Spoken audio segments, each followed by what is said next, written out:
who's registered, thank you, Larry. Everyone who's registered will get a follow-up email with the recording and the presentation, and then some links to resources that are mentioned throughout the conversation.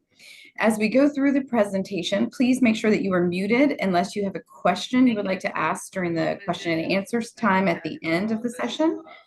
You can type your questions into the chat at any time, and then we will keep an eye on those and ask you those as we go. So let's remember to stay muted.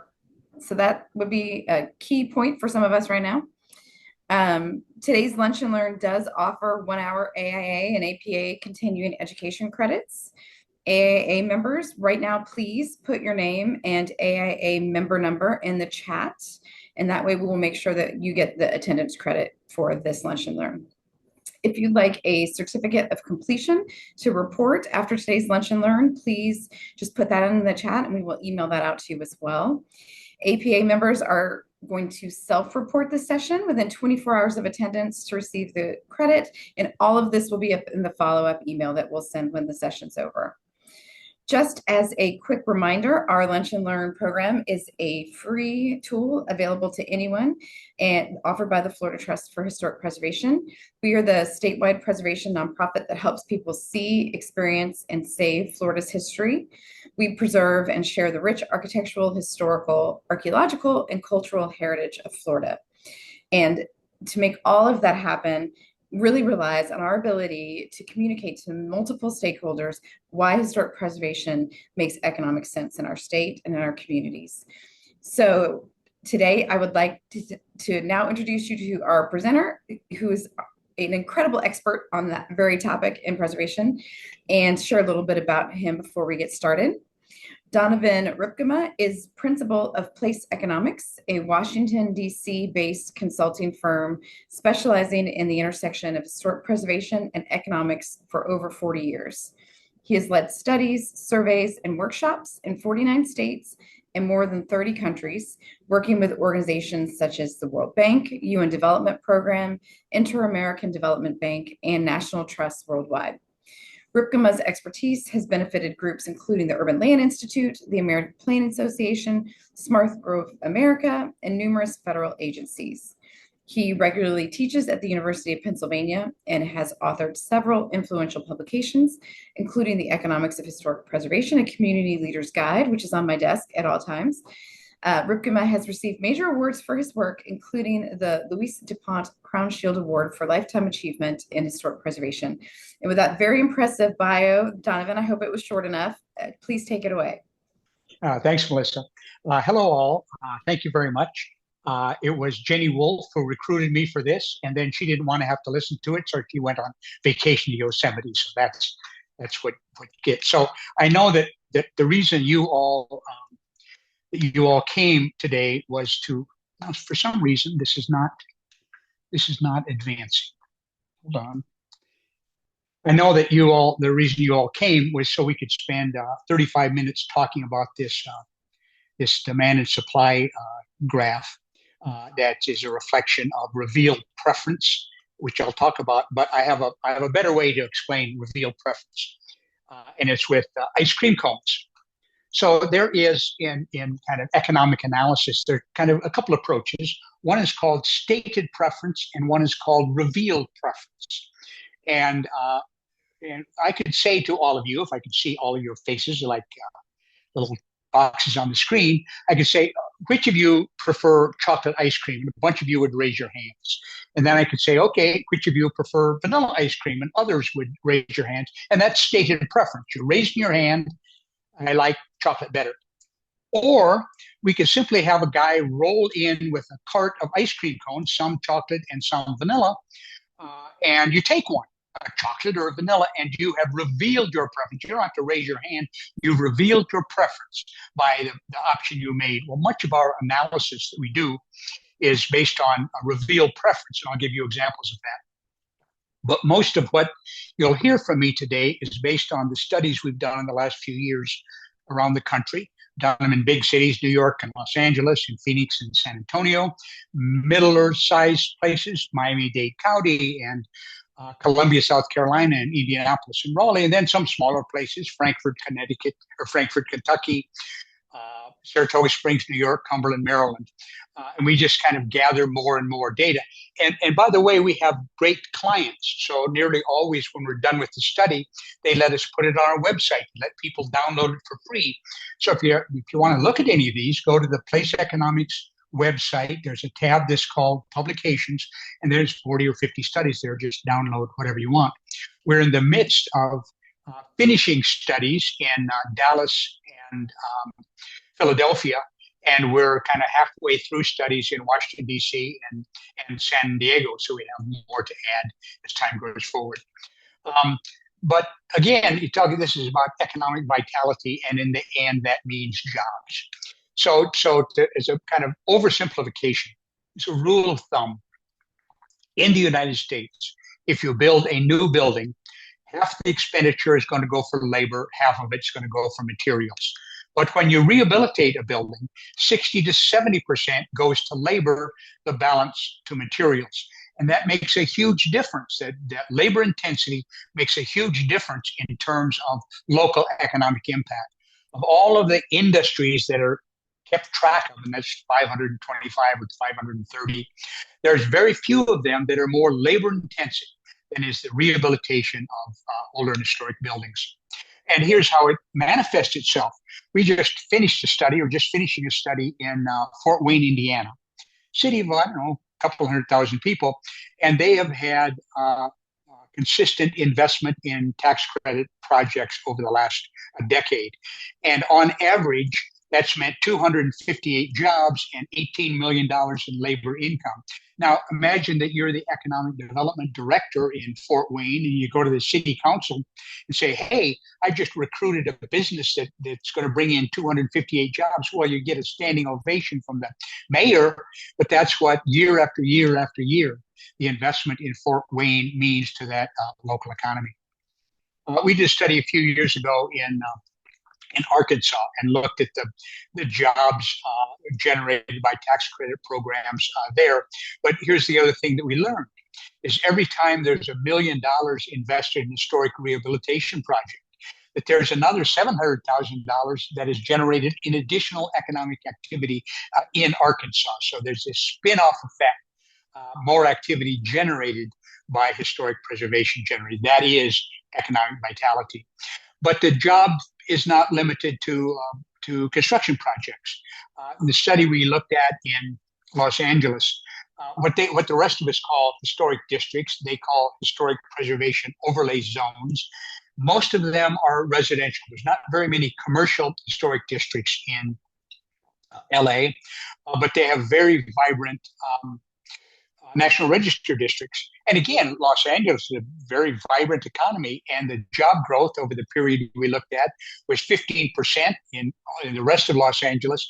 It was 25% in local historic districts and 50% in National Register districts. So there is this attraction to investment and subsequently to jobs and businesses opened in historic districts in LA. In Nashville, again, an economy that maybe is too vibrant, but the city's job growth over the decade that we looked was 9%, good, healthy job growth, but 40% job growth in the historic districts in Nashville.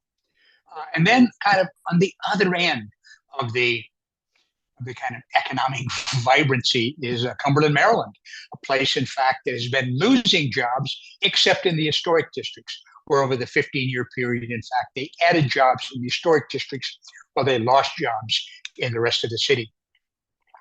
The other area that is a direct relationship between economic vitality and historic preservation is in downtown revitalization. And of course, as most of you know, that means Main Street. And in Florida, you have a great Main Street program. We did a year ago a study of the first 10 years of the Alabama Main Street program. And they've, by 2023 had 34 Main Street communities in Alabama. And so we looked at their track record of what happened economically in those places. So there was over $200 million in property sales in those towns. There was almost $600 million in investment in properties in those Main Street communities. And again, in Alabama, when $100,000 is spent investing, rehabilitating a historic building in one of the Main Street communities, another $80,000 takes place in that community of additional economic activity. So there's big catalytic economic impact of historic preservation. What 10 years of Main Street in Alabama meant: 1,100 net new businesses, 100 businesses who relocated to the Main Street areas from downtown, so 1,200 net new businesses. When we look at jobs created from their property investment, there was 159 million in direct paychecks and another 130 million in indirect labor income from that activity.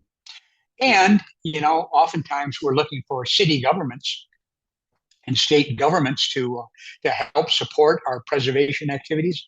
Well, what happens is that the building investment, just the historic building investment in those Main Street communities, has meant 21 million in local taxes and 13 million in state taxes from those activities. In fact, in Alabama, almost no money comes from the state government. It's kind of an odd, unlike Florida's program, it's not really a state-based program, but yet the state is a major economic beneficiary of activity in Main Street communities. We looked at the sales tax generated not by all the businesses in Alabama Main Street communities, just the net new businesses in those places. And that will generate in the last year, we looked 18 million in state tax revenues for a program that the state doesn't even put much money into. But of course, there's other areas of economic vitality, and one that's kind of everybody thinks of first, and that's heritage tourism. And of course, it's a big role in lots of Florida communities. Frankfort, Kentucky is not one place that you'd say, oh, there's a big heritage tourism draw. But what we found was about of all of the visitors, about 20% visitors to Franklin were overnight heritage visitors, and another 15% of all visitors were heritage day visitors. So whatever that is, about 35% of all visitors, but 40% of the expenditures of those visitors of all the expenditures in Frankfurt came from heritage visitors. When you're a tourist, you basically spend all of your money in 5 areas. You spend it on where you stay overnight, you spend it on local transportation, you spend it on food and beverage, on retail purchases, and on the other category that's recreation, admissions, entertainment, whatever else. Well, not only do heritage visitors spend more, they spend more in every one of those categories. So here's the numbers for Frankfurt for overnight visitors, but the same pattern is true for day visitors. Again, there's no overnight expenditures, but in transportation, food and beverage, retail purchases, recreation, more is spent by heritage visitors than people who go water skiing or go to a convention. So it doesn't matter if you run a hotel or run a restaurant or a retail shop. In fact, you get more expenditures from the heritage visitors to your community than to non-heritage visitors. A few years ago, we were part of a team that when Jenny Wolf was still worked for the city of St. Augustine as part of their resiliency efforts in St. Augustine. And our firm's role was really twofold. We were to look at the impact of local designation, being a local historic district, on property values. And we were to look at the role of heritage visitors to St. Augustine. So here was the property value stuff. And what you can see is we typically find is that over the long haul that properties in historic districts, in fact, appreciated more than properties elsewhere in the city. So in St. Augustine, about 7% of the land area, a quarter of the population, 31% of residential parcels, 34% of commercial properties, and about 41% of the property value was in historic districts, 76% of which fall within the 100-year flood area. Of course, with St. Augustine, it's that kind of knowledge of that is crucial for their resiliency planning. But take a note of this number, that the market value of the properties in the historic districts in St. Augustine, just a shade over $1 billion. Put that number in the back of your mind for a minute. Well, St. Augustine happens to have great tourism research. They do it locally. They do quarterly interviews with visitors to find out where they came from, how long they stayed, how much they're spending, one party or three people in the party or whatever. So we looked at all of those visitors, and about 30%, 29% were what we define as core heritage visitors. That is, heritage was the primary reason they came to St. Augustine. And there was another 26% who we called opportunity heritage visitors, as they may come for the beach or to play golf, but they did heritage activities while they were in St. Augustine. So about over half, slightly over half of all visitors in St. Augustine fell into the heritage visitor category. And then again, they had great data, so we could know how much day visitors and overnight visitors paid on lodging, spent on restaurants or shopping or whatever. And you can just look at the number. Same pattern as in Frankfurt is that the overnight visitors and the heritage visitors spend more than other kinds of visitors, and able to translate those expenditures into jobs in each of those industries and so forth. But then there's a methodology that is used internationally. It's called the travel cost method. And it was originally invented for um, natural resources, for parks and other kinds of visitation. But the process is then it was is translated to be applied to heritage visitors. So this is the process. You say, okay, how many are there? Where did they come from? What are their characteristics? Are they a couple? Are they a family? Did they get there by driving, by flying, whatever? How much did the cost of travel? How long did they stay? How much did they spend? And this adds up to the value of the resource. Now, just think of yourself to driving to Miami to go to a baseball game. So the value to you of that baseball game was more than the baseball ticket. It was, did you have to stay overnight? So it was the hotel expenditure, how much it cost you in gas to drive there, all those other expenditures. And that's how the travel cost method, that it wasn't just the $100 baseball ticket, it was the $300 that you spent. And that was the real value of that baseball game to you. Well, that's how the travel cost method works. So we looked at all those numbers, how many came, where they came from, how much they spent, all those answers. And then here's the value of those heritage resources. Not $1 billion, almost $3 billion. That was the value of the heritage resources to those people who came. And again, we didn't give full credit to those opportunity visitors. We only gave half credit to them. But those heritage resources to the heritage visitors to St. Augustine, $3 billion value, not the $1 billion value that simply was the value of the piece of real estate. And then there's this issue of property values. I've been at this for a long time. And when I started out, the opponents to local historic districts would say, there's historic districts, that's one more layer of regulation, and prima facie, that means it's going to hurt my property values. Well, now, 30 years later, when study after study after study has proven the opposite, now the same human beings who used to say, no, it's going to hurt my property values, are saying, oh, we don't want that historic district. It's going to make my property values go up, so I'm going to have to pay more property taxes. So anyway, take your pick. And this is what we've looked at in lots of places. So here was in Frankfurt, and we looked at the change in average selling price over a 20-year period in the historic districts and the rest of Frankfurt. Here's Miami-Dade County, where we looked at the historic district and the rest of the jurisdictions. Again and again, as you all know, in Florida, there was a big upswing in property values, and then the real estate crash, and then a recovery. Well, what happened is that in the good years, historic district properties went up more. In declining years, they still declined, but slower. And then their recovery began sooner and was greater. So regardless of what point in the cycle, historic district property did better than the rest of the market. Then here we looked in Miami-Dade County, we looked at that change in the up years, in the crash years, and in the recovery years. Again, the same story. Went up more in the up years, went down less in the crash years, recovered better in the recovery years. Next week, I'm going to Fort Wayne, Indiana, to talk about the study we just did there.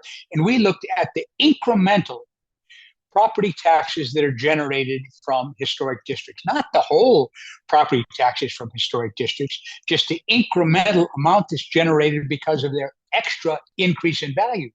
Well, that incremental taxes is enough to pay for 4 new cops, for 8 other city employees, and still have enough money to give $100 a month subsidies to 50 low-income households. So that it's not that increment is just gone. In fact, it can do things for those city treasuries. Related but separate from that is the issue of foreclosure patterns. Again, in the big market crash, millions of Americans lost everything, lost what they've saved over a lifetime to foreclosure, driven by Wall Street greed and inappropriate lending. And so we've looked at this foreclosure pattern in lots of places now, 15 or 20 or 25 cities. So here was Raleigh, that during the big real estate recession, almost 1 in 10 property in Raleigh faced foreclosure, half that rate in National Register districts, and half of that rate in local historic districts. Here is in San Antonio, where every single one of their historic districts had lower foreclosure rates than the city as a whole. Some of those districts were quite wealthy. Some of them are the opposite of wealthy. It didn't matter. They all had lower foreclosure rates. Here is Miami-Dade County with the same answer. We looked at the historic districts in all of the individual cities, and then in the rest of Miami-Dade, every one of those had lower foreclosure rates in a place where there's lots of foreclosure than did the rest of Miami-Dade County. Then the issue of small business. I'm a market economy guy, but the big guys, I don't worry about them. They can take care of themselves. My interest really is in small businesses. So here is San Antonio. And the purple areas are local historic districts. The green circles are concentrations of small businesses. The size of the circle decided by the number of small businesses in those areas. And what you're looking at is not that every small business choose to be in the historic district, but there's this clustering pattern. They're revealing their preference to be in or near those historic districts, because that's where they see the vibrancy. And this is particularly true about young and startup businesses. Los Angeles, again, as I mentioned, there's not many commercial historic districts, local districts, but to look at the startup jobs, there's 3 times as many of those small startup jobs choosing to be in historic districts than in the rest of the city. In Nashville, the historic districts only have 3% of all of the jobs, but 11% of the job growth, 13% of the startup jobs, and 15% of all jobs in small businesses are in the historic districts there. New York, doing business in Manhattan's got to be tough, and the rents are extremely high. Historic districts in Manhattan have about 12% of all jobs, but 18% of the startup jobs, 18% of the young business jobs have chosen to be in historic districts in Manhattan. And this is particularly true in jobs in the knowledge and creative class sectors. So we did a statewide study in Rhode Island, small study state, so we can do the nuanced value. So about less than 4% of all the jobs are in historic districts, but 4% in professional scientific areas, 5% in educational services, 8% in management of companies, and 8% in arts and recreation. So almost 2.5 times more of those types of businesses, the real creative class core, choosing to be in historic districts. Now, you can like New York, you can hate New York, but nobody can argue it's not one of the most creative cities in the world.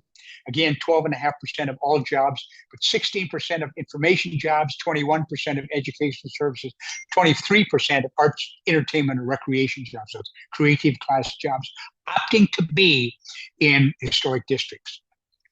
Again, here's Cumberland, Maryland. Not a vibrant economy, but the growth in those industries in the historic district, where there's a decline in those areas in all the rest of the city in almost every category. And then the issue of density. In almost every one of your cities, the city council is debating density. We have to have more density. You have to blah, blah. And oftentimes, erroneously, the historic districts are saying, yeah, your historic districts are what's keeping us from having density. You're saying we can't tear down houses to build high rises, and you're the fault that we don't have enough density. So we've looked at density, big places, small places. So here is the core area of Indianapolis. Historic districts have 4,400 people per square mile. The rest of the compact area of Indianapolis, 3,200.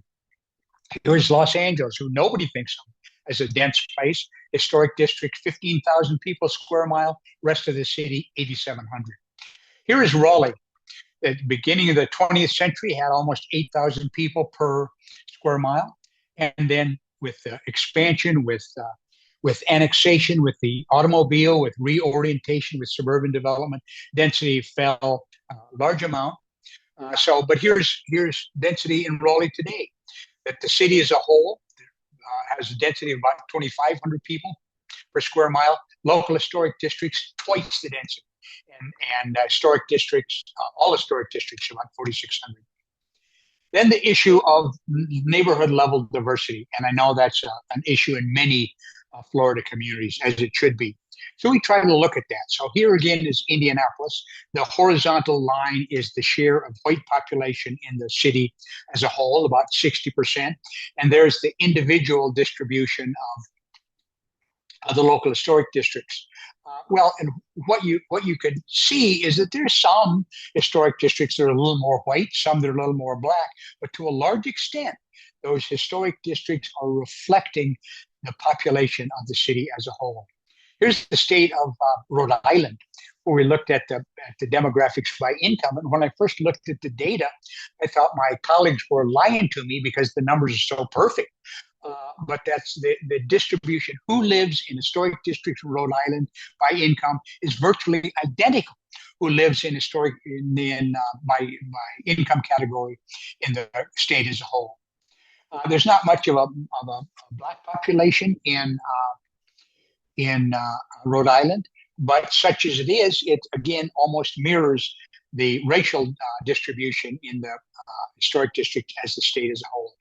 Here's Los Angeles, one of the most diverse cities in the world, and we looked at the distribution by race in historic districts versus the city as a whole.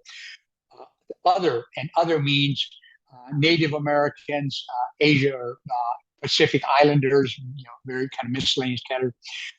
Greater representation in historic districts. Asian, greater representation in historic district. Black population, greater representation in historic district. But there's a secret to that, is that Los Angeles has been very good to very aggressively look for historic districts in areas of previously underserved or under-recognized populations. So it doesn't happen absolutely. But the only population that's underrepresented in historic districts in LA, in fact, white people.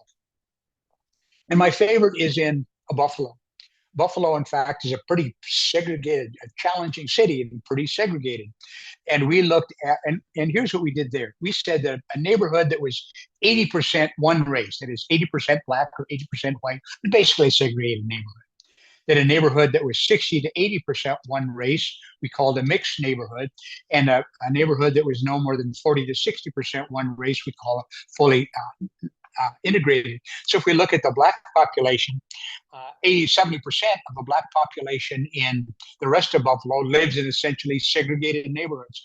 It's only true of 55% of the black population in historic districts. Fully integrated neighborhoods, only 9% of the population in the rest of Buffalo, 17% of the black population in historic districts. You look at the white population, same pattern. 36% of the white population in Buffalo lives in essentially segregated neighborhoods, but only 22% in historic districts. Fully integrated neighborhoods, 17 in the city as a whole, 22% in historic districts. Virtually the only place in Buffalo, New York, where there's a likelihood of having a white person being a next door neighbor to a black person is in historic districts in Buffalo.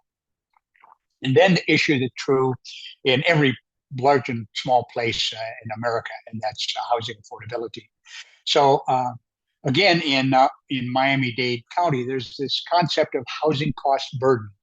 If over 30% of your income is going to housing, you're considered housing cost burdened. Well, there's too many in Miami-Dade County, but fewer in historic districts among both owners and renters than in the rest of Miami-Dade County. That housing affordability analysts moved a decade or 15 years ago to saying, well, it's not just the cost of the rent or the mortgage payment. The other thing that has to be taken into consideration is transportation costs. So this this measurement of H plus T, housing plus transportation. And then the higher threshold for being overburdened in those H plus T measures. Well, too many. 49% in the historic districts are housing cost H plus T burden, but that compares with almost two-thirds in the rest of the city. And then, of course, there's this claim, well, yeah, but those historic districts, that's what's driving gentrification, pricing everybody out.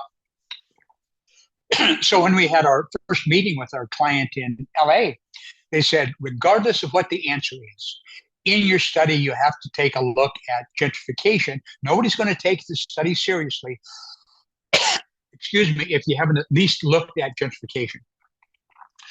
So fortunately, people way smarter than we are at USC and UCLA had done a very comprehensive 15-year look at gentrification in Los Angeles. Excuse me. And what you're seeing on the map, the orange areas are the areas that they identified as gentrifying in Los Angeles between 2000 and 2015. And then the hatch marked areas, those are the historic districts, local historic districts in Los Angeles. And we can see there's almost no overlap, that there is maybe 10% of the gentrifying areas that are in historic districts, and maybe 8% or 9% of the historic districts in the gentrifying areas, just no correlation. Not that gentrification takes place, but the LA example would almost argue that the regulation saying you can't tear this stuff down, in fact, is keeping gentrification from happening in those historic districts. So it doesn't mean it never happens, but in fact, it's not the prima facie case that too many preservation critics claim is the case. And then tax generation. Most of our local governments depend heavily on property taxes to generate.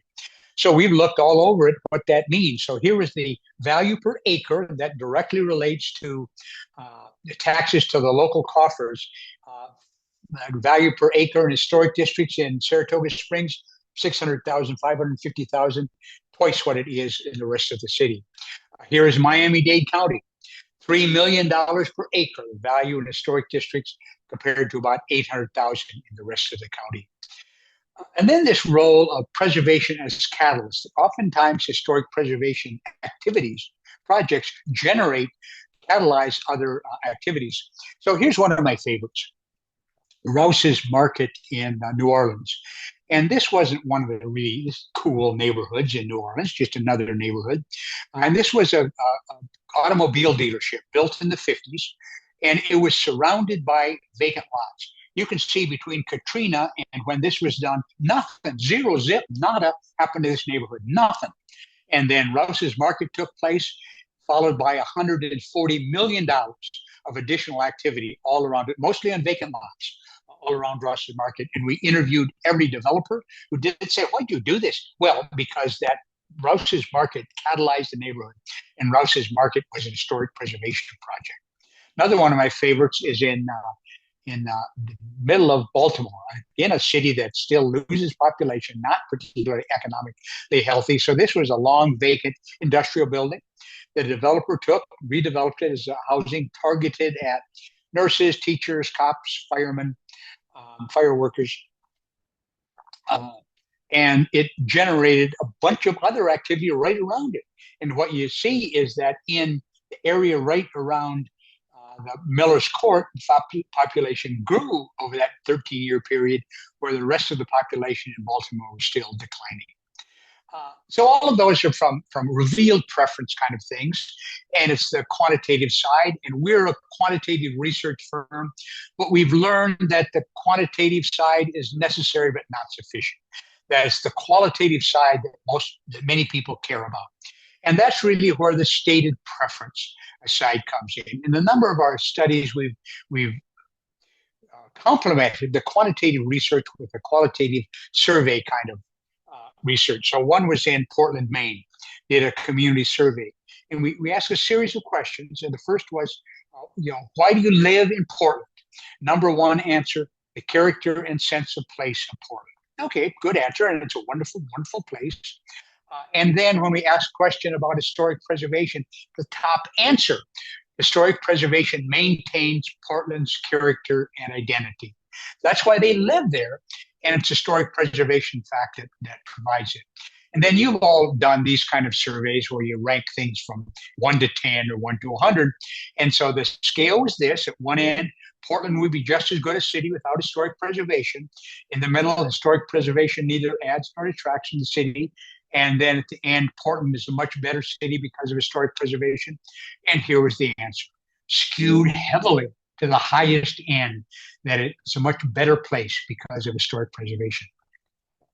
And then a city that many of you are familiar with, Palm Beach, interesting place to live and work.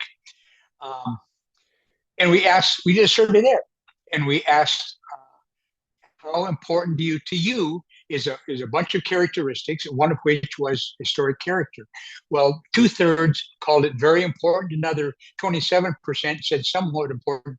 You couldn't get 90% of the people in Palm Beach to agree that the sun rises in the east, and yet 90% of that said that historic preservation. And these are people, every one of which could live any place in the world they want to. Most of them live 4 or 5 other places. Doesn't matter. They're choosing that place high priority because of historic character. And we kind of reversed the question: what would be the impact of loss of historic character? 70% said a major negative impact. Another 25% moderate negative impact.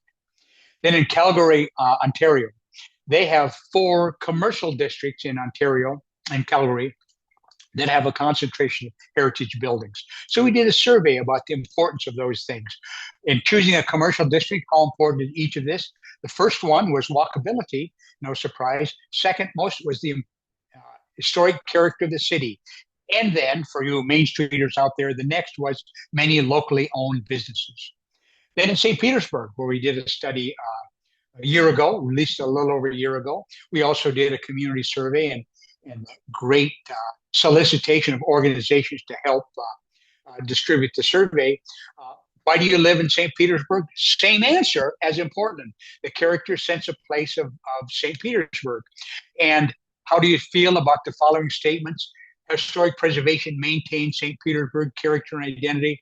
63% strongly agree, another 24% agree. So virtually the same kind of numbers in Portland, Oregon, as in St. Petersburg, Florida. And then how important is each for the future of St. Petersburg? Top answer: maintaining the historic character of St. Petersburg. So I want to wrap up, and then we'll have some time for questions from a great American economist, John Kenneth Galbraith, and here's what he wrote. The preservation movement has one great curiosity: there is never retrospective controversy or regret. Preservations are the only people in the world who are invariably confirmed in their findings after the fact. So thanks very much. Thanks for being here, and I'm happy to take any questions, comments, alternative views, or go back to Washington, you idiot. Any of those are perfectly fine. So thanks very much. Thank you, Donovan. That was wonderful. We do have some questions in the chat we'll get through. And then if anybody else after the presentation, if anything occurred to you, you could pop them into the chat. I have a question to start with that is just sort of a personal passion of mine. In my time in the preservation world, I've found that the definition of historic preservation really varies based on your audience. And so I was wondering, when you go to do these surveys on the impact or the value of historic preservation, in that survey work, how do you define what it means to people? So you're really engaging with them on that. That's a good question, and kind of 2 responses, and they may not exactly answer you. Sometimes we identify areas by map. We'll include a map in the survey, and so we'll direct them to particular things. But we really think in most cases we don't. We usually let people self-define what they think of as historic preservation, and I think actually that's how it should be. Mm-hmm. But to kind of parallel, and I think you're absolutely right, one of the parallel things, and I've been doing preservation stuff for almost 40 years, the biggest change in the preservation movement, and I think a change for the positive, is the definition of what's important historically has moved beyond just architectural details. That more and more we're saying things are historically important for social or cultural or environmental or associative kind of reasons that may have no kind of architect, not going to make the cover of Architectural Digest, but in fact are people in the local community important to them. And I think that's really an excellent evolution for preservation to make. Yeah, I agree with that 100%. Sometimes I have found, especially in our advocacy work, that folks can have a negative connotation for historic preservation and historic districts. So I guess kind of a follow-up question for me is, do you have any great examples of how your data has helped to change the conversation? Because your data is proving what we say about historic preservation in terms of affordability, the value of historic properties retaining over time, density, diversity. Have you seen any great examples of that turning things around? Well, I don't know. I'd be presumptuous to say, oh, our study changed people's mind. It doesn't, everybody's saying, oh, yeah, now I'm a true believer. It just doesn't do that. I think the only thing that our studies do, honestly, is give a little ammunition to local advocates to make the case. The other thing that we try to always be in learning mode when we do our studies. Um, and one of the things that we've learned is kind of like I said before, that the quantitative side is necessary but not sufficient. That people want the qualitative. Somebody say, I don't care, fine, those are the stupid numbers. I want to know about what people feel. And Mm. so on almost all of our studies now, we add the qualitative side. Usually that's sidebar stories about a person or a project or a business or a neighborhood, so people can get the sense of it. This morning, I'm in Chattanooga, Tennessee, for a day. And this morning I was with a group of stakeholders and interested parties, one of which was an African American city council member who new to the city council. Doug said, and he said when he first time he was making a comment, he said, "Yeah, I never cared about this thing." Uh, but he said, I never thought about this job creation stuff. I never thought about the, yeah, he said, the neighborhoods I represent aren't particularly architecturally important, but they are very important to my community. Well, that's what preservation has become. So I think we have to, particularly in advocacy, find out what that trigger is of that human being with whom we're talking and say, well, here's the evidence that preservation advances. You don't have to care about gargoyles and cornices. Here's your issue and how preservation helps advance that issue. Yeah, I think that's 100% spot on. One of the questions from our chat, we get a couple on this topic, is how you define gentrification in your research. Mm-hmm. Yeah, and we, we try to avoid. We don't generally address what we do is we created because San Antonio, it's our kind of best repeat client over time. They wanted to know about diversity in their historic districts. And diversity is a tough thing to define. So what we have defined, we invented a series of measures that we call our mirror metrics. And that is, we define diversity. I'll get to your gentrification thing in a minute, but we define diversity as having a demographic distribution at the neighborhood or read historic district level that mirrors the demographic distribution of the city as a whole. So it's hard to say that Portland, Maine is or is not diverse. It's kind of an absurd question if you have 3% African American population. So what our definition is, our mirror metric says, well, the distribution at the neighborhood level ought to parallel the distribution at the city as a whole if it's truly a diverse neighborhood. And our measures are ethnicity, race, college education, home ownership, and household income. And we're currently in the study in the city of Washington, which of course is a place where there's lots of gentrification, lots of displacement. And I'd make the distinction between displacement and gentrification. They're often used as synonyms. They're different things. And I'd suggest that displacement is a more serious negative than gentrification. But so what we've done is tracked over time how this mirror metric has changed as places gotten more whiter or less white or more rich. And the leading, you can call this gentrification or you can call it displacement. But we looked at all of the most significant demographic trend in Washington over the last 35 years, which is the period we looked at, is the decline in Black population throughout the city. So it's a little hard to identify the exact cause. Why did Black people choose to leave? But we did a correlation of what demographic pattern went up as the Black population went down.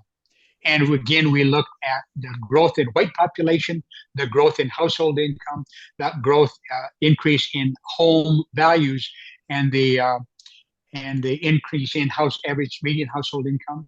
The major variable in the corollary with the decrease in Black population was the increase in college educated population.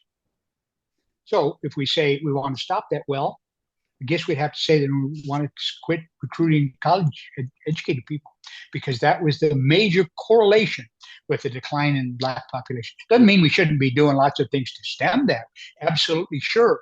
But oftentimes the sheer factor of saying which historic districts are causing. Furthermore, we saw that the major demographic shift, in fact, took place before historic districts were created, not afterwards.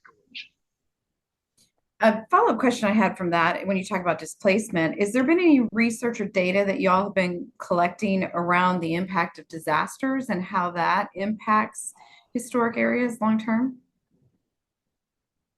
What a fabulous question. I only have one positive characteristic as a human being, and that is I have no reluctance to say I don't know. And I don't know, but I will tell you firsthand example, anecdotal, but it's with regular things, and that's New Orleans. That after Katrina, all the bad things about Katrina, one of the good things is that housing became very affordable in New Orleans. No longer the case. And I would argue that the major driver for that is Airbnbs. People want to be in the cool neighborhoods, in cool historic neighborhoods. So that's where, if you look at Airbnbs, most of them are going to be in cool neighborhoods, and most of those are historic neighborhoods. And that is, renting for weekends to, college students peeing on the sidewalk. In fact, has made the revenue from that eight nights a year, a month, to what they generate in 30 days of full-time rental. And that has both displaced and had a real negative impact on the character of neighborhoods in New Orleans. I got a question. What have you seen to be the most effective way to let policymakers know about the economic impact that preservation, because everything you do that you presented here is great stuff to get to the right people. Where have you found success in bringing this to the right policymakers' attention to see that this is a good thing to invest in? Well, again, and I'm not being immodest, no city council member gives a damn what I have to say. And so I think it really is arming the local people. When they go to see the city council or the mayor, they have some localized factoids to represent. But I'll give you my favorite example of a preservation-related policy decision that the direct relationship between the work we did and the outcome. And that was in San Antonio. And their city preservation office was convinced they wanted to have a deconstruction ordinance. That, priority, restore historic buildings, stabilize them if you can, warehouse them if you can, move them if you can. But if all else fails and they're going to go, that those materials ought to be salvaged. So they went to the city council, said, we think we ought to pass a deconstruction ordinance. And the city council said, yeah, we want to know a little more about that before we pass it. And so we were commissioned to do a study. And we didn't know anything about deconstruction, but we had a kind of sharp learning curve about it. So we did a study in San Antonio about that, about the amount of materials that were going to the landfill, about what could be saved, about the jobs that would be created if there were deconstruction program, blah, blah, blah. And gave it to the city's preservation office. They took it to city council and they said, okay, and passed an ordinance. Again, if I'd have said that to the city council, they would have shrugged their heads. But their staff coming forward and saying, here's the argument, here's what we want to do, and here's the evidence to say that would make good sense economically, environmentally, and socially in San Antonio. That was I think, an example. To build on that, in the comments, I'll read it for those of you who maybe are driving or something. It's from Manny Lito, who's from Preserve the Berg. And so he says, hi. Yeah, one of our great clients. And before you say anything else, oh yeah, one of the because Manny is such a great example of that. We tell people, again, this is not in false modesty. Well, it's true. We think that maybe half of the value of our studies is our study.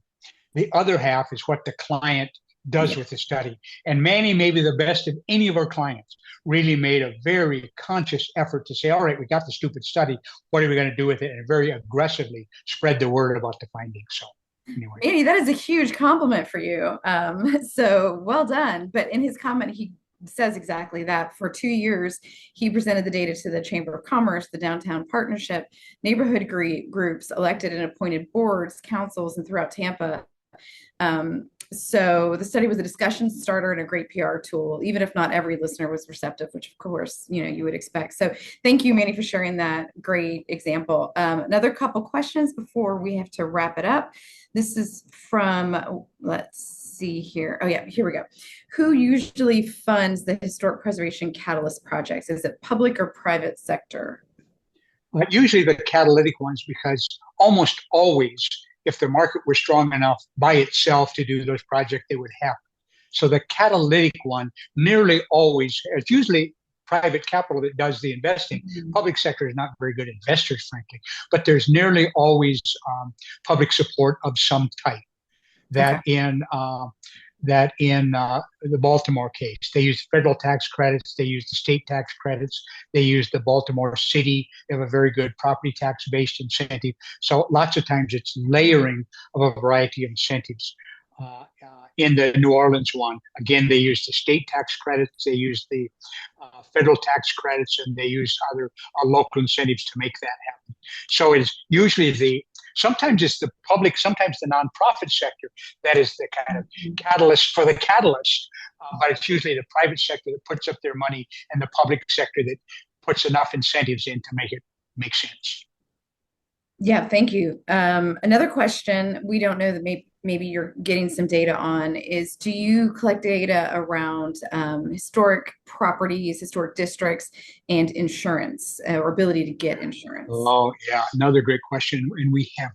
And I know that that's an issue that seems to be bigger some places than other. And of course, the National Trust has their own insurance subsidiary to help with that. But I know that's many places a problem. And frankly, sorry, but we just haven't done anything in that regard.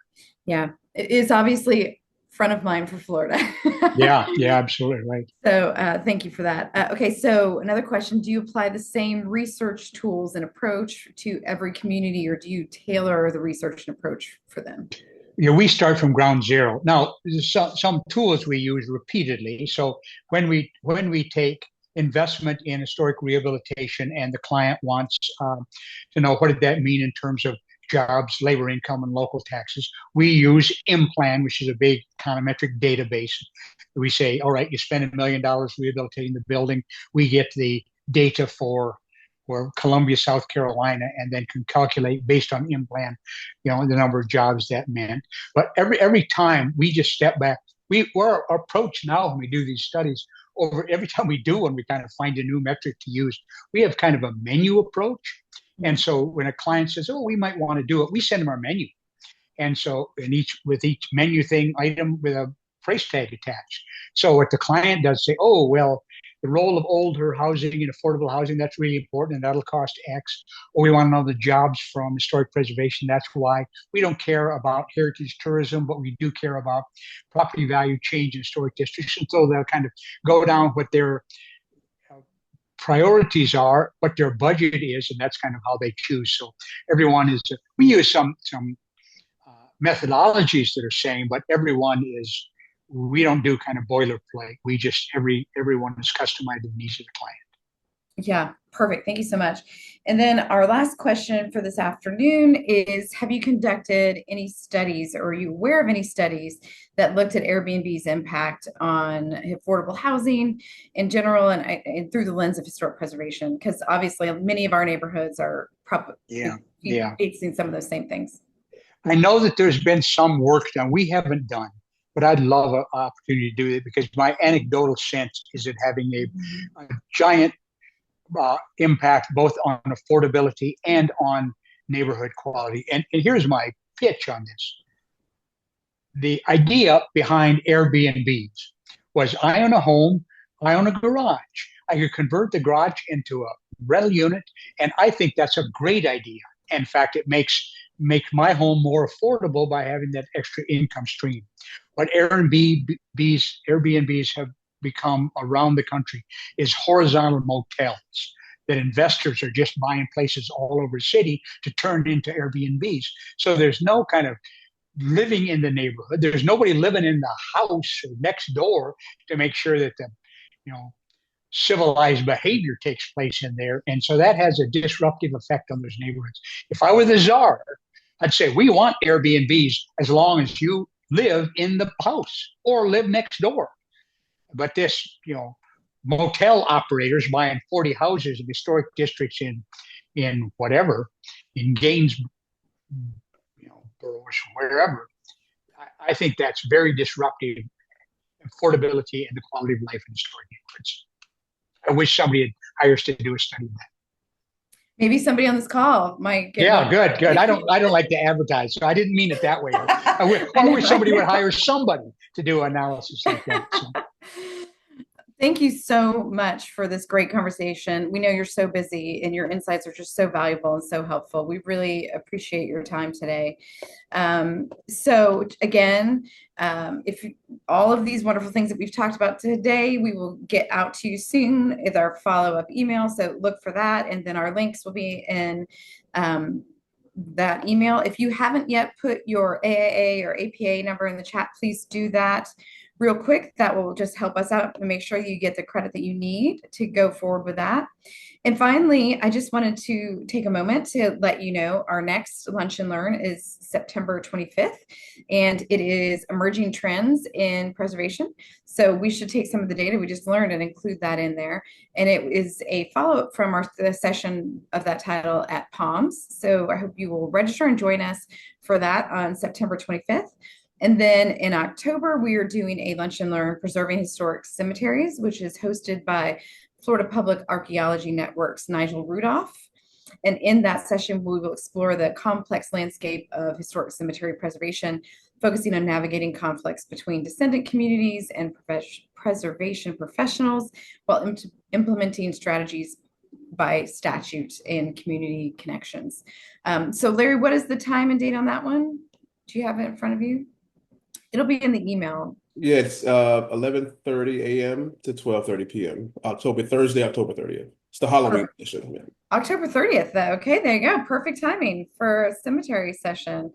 So, so join us for that. Thank you again, Donovan, for joining us. I hope everyone has a great rest of the day and hope to see you all and talk to you all soon. Thanks all. Thank you.